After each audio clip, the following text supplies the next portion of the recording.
अम्बेश ज्ञान अकादमी में आपका स्वागत है। मैं उपस्थित हूँ आपके समक्ष कक्षा 9 हिंदी काव्य के साथ। तो शुरू करते हैं युगवाणी। इससे पहले कहना है, यदि आपने हमारे इस चैनल को सब्सक्राइब नहीं किया है तो कृपया सब्सक्राइब कर लें, जिससे मेरे द्वारा डाले गए वीडियो सबसे पहले आपके पास पहुँचे। तो आइए शुरू करते हैं युगवाणी। हर क्यारी में पद चिन्ह तुम्हारे देखे हैं, हर डाली में मुस्कान तुम्हारी पाई है, हर कांटे में दुख दर्द किसी का कसका है, हर शबनम ने जीवन की प्यास जगाई है। हर सरिता की लचकीली लहरें डसती हैं, हर अंकुर की आँखों में कोर समाती है, हर किसले में अधरों की आभा खिलती है, हर कली हवा में मचल मचल इठलाती है। ऐसी व्याख्या बताना है। तो सबसे पहले आप इसमें संकेत डालेंगे, हर क्यारी और डाट डाट करके इठलाती है तक। इसके बाद आप संदर्भ लिखेंगे। संदर्भ में आप लिखिए, प्रस्तुत पद्यांश हमारी पाठ्य पुस्तक हिंदी काव्य से युगवाणी शीर्षक से लिया गया है। इसके रचयिता श्रेष्ठ कवि शिवमंगल सिंह सुमन जी हैं। अब आइए देखते हैं व्याख्या। व्याख्या में हर क्यारी में पद चिन्ह तुम्हारे देखे हैं। कवि और शिवमंगल सिंह सुमन जी का कहना है कि हमें सुस्तों, पीड़ितों तथा गरीब लोगों के साथ मिलकर चलना होगा। कवि का कहना है, भारत के प्रत्येक क्यारी में दीनहीन असहाय व्यक्तियों के पद चिन्ह दिखाई पड़ते हैं। आगे, हर डाली में मुस्कान तुम्हारी पाई है। उसके द्वारा उगाए गए प्रत्येक वृक्षों और पौधों में, प्रत्येक शाखा में उन कृषक मजदूरों की मुस्कान दिखाई पड़ती है। हर कांटे में दुख दर्द किसी का कसका है। आगे वो कहना चाहता है कि कुछ पौधे या वृक्ष कांटेदार होते हैं। इन वृक्षों के कांटों को देखने से यह मालूम पड़ता है कि उसमें किसी का दुख और दर्द सम्मिलित है।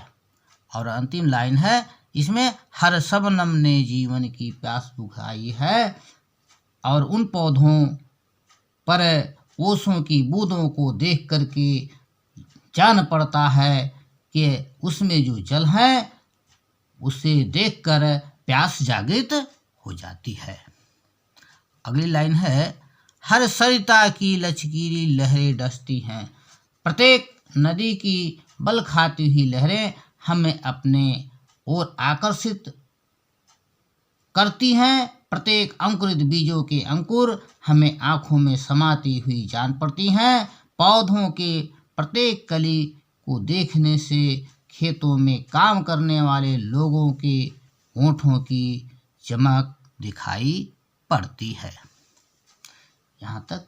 इसके बाद अब इसमें आप काव्यगत सौंदर्य लिखेंगे। काव्य सौंदर्य में रस, शांत, अलंकार और प्रास, पुनरुक्तकाश अलंकार, भाषा खड़ी बोली, शुद्ध साहित्यिक है, गुण प्रसाद और शब्द शक्ति अभिधा है। आगे देखते हैं।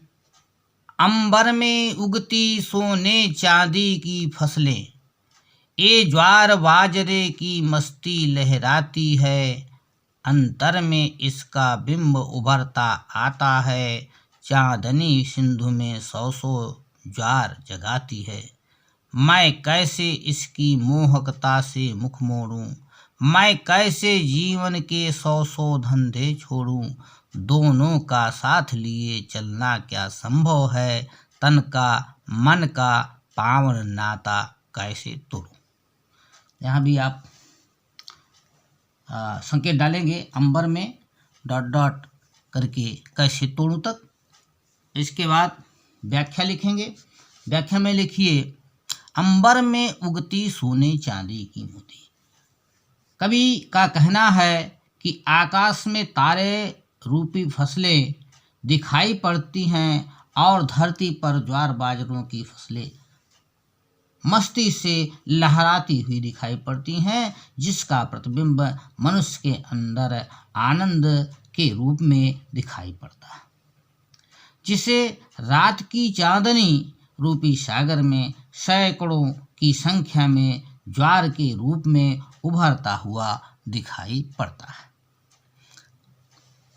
आगे यहाँ से मैं कैसे इनकी, कवि कहना चाहता है कि मन मोहने वाले इन सारे प्रतिबिंबों से मैं कैसे अपने मुख को मोड़ लूं तथा मानव जीवन में सैकड़ों व्यापारों क्रियाकलापों से मैं कैसे छोड़ दूं, क्रियाकलापों को मैं कैसे छोड़ दूं और इन दोनों को वैराग्य और मोह माया को एक साथ लेकर चलना क्या संभव है? अर्थात बिल्कुल नहीं। कवि आगे कहता है, मनुष्य के शरीर और मन में बहुत ही गहरा एवं पवित्र रिश्ता है। तन का, मन का, पांव का। मनुष्य के शरीर और मन में बहुत ही गहरा एवं पवित्र रिश्ता है। उस पवित्र रिश्ते को मैं कैसे तोड़ सकता हूँ? यहाँ तक इसका अर्थ हो गया।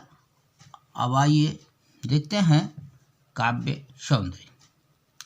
काव्य सौंदर्य में रस शांत अलंकार, चांदनी सिंधु में रूपक अलंकार, ज्वार जगाती में 6 का अनुप्रास है। और आप देख रहे हैं कि 100 2 बार आया है। यहाँ पर पुनरुक्त प्रकाश अलंकार है।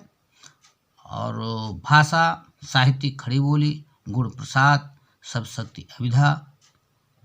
इस प्रकार से आगे देखते हैं। क्या उम्र ढलेगी तो यह सब ढल जाएगा, क्या उम्र ढलेगी तो वह सब जाएगा, सूरज चंदा का पानी जल जाएगा, जिनके बल पर जीने मरने का स्वर साधा, उनका आकर्षण सांसों को छल जाएगा। जिस दिन सपनों के मोल भाव पर उतरूंगा, जिस दिन संघर्षों पर जाली चढ़ जाएगी, जिस दिन लाचारी मुझ पर तरस दिखाएगी, उस दिन जीवन से मौत कहीं बढ़ जाएगी। चल और देखते हैं। इन सब से बढ़कर भूख बिलखती मिट्टी की, पथ पर पथराई आंखें पास बुलाती हैं, भगवान भूल में रचकर जिसको भूल गया, जिनकी हड्डी पर धर्म ध्वजा फहराती है। आइए संदर्भ वही रहेगा। संकेत में यहाँ से डाल लीजिए, क्या उम्र से और डाट डाट करके फहराती है तक। अब इसका व्याख्या देखिए। क्या उम्र ढलेगी तो यह सब जाएगा। कवि का कहना है, क्या उम्र के ढलने पर मनुष्य का कार्य, व्यापार, भावनाएं, आनंद, परोपकार, स्वार्थ, यह सब चला जाएगा। सूरज चंदा का पानी, आगे कहता है, सूरज और चंद्रमा की चमक क्या समाप्त हो जाएगा। मनुष्य जिन रिश्तों, परिवार के जीने मरने का वादा किया था, विचार किया था, क्या उनका लगाव, आकर्षण सांसों को छल जाएगा। अर्थात सांसों के साथ साथ समाप्त हो जाएगा। आगे कवि कहता है, जिस दिन सपनों के मूल भाव पर, कवि का कहना है कि मनुष्य जिस क्षण अपनी इच्छाओं की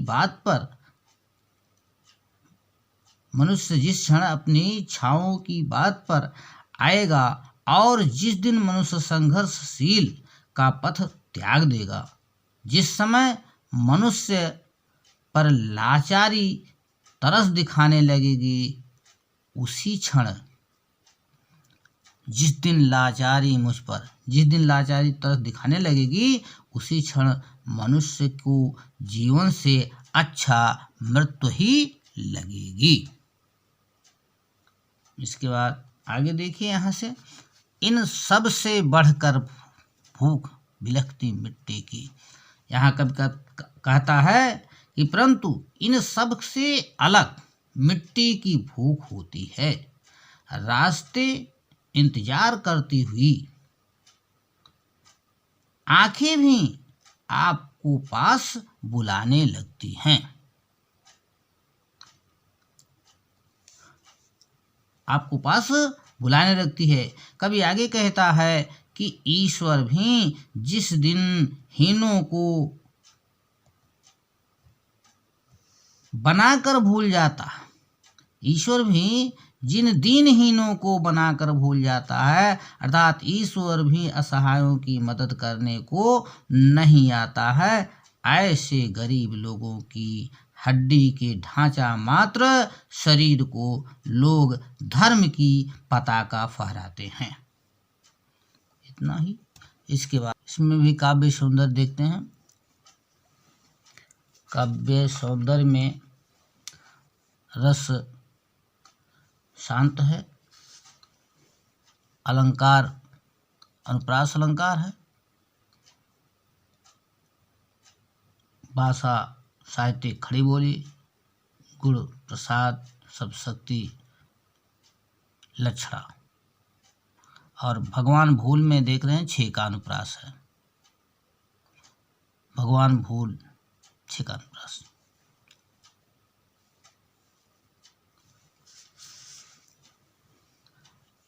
बस इस वीडियो में इतना ही। कैसा लगा आपको? अच्छा लगा हो तो लाइक करेंगे, शेयर करेंगे और सब्सक्राइब करेंगे। धन्यवाद।